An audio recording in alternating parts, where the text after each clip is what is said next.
Oh, hi mga VK ko V! For today's video at ngayon po ay gagawa tayo ng customized box for pocket bag.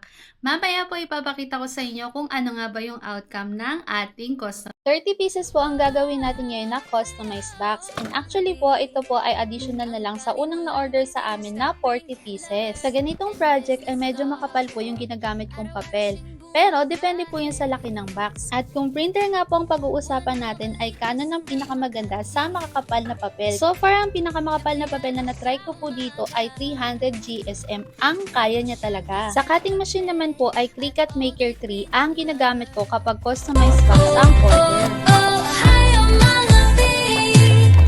Kapag may nag-order nga po sa amin, ako ang nag-layout, nag-print at syempre nagka-cut. Pero si Mami V naman na nagtutupi, assemble at nagdidikit.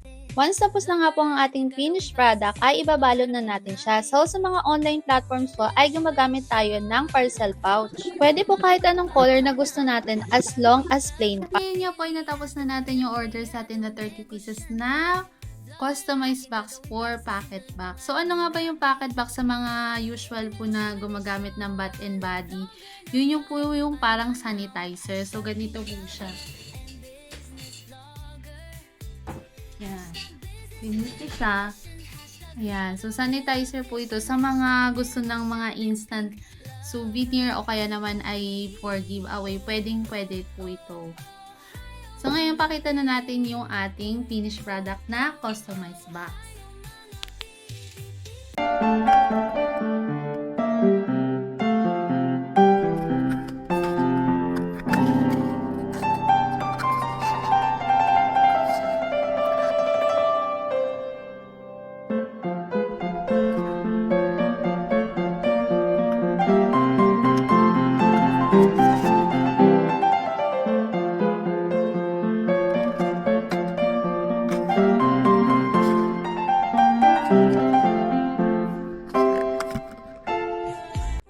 Dahil pink lover nga po tayo, kaya pink pouch ang gamit natin.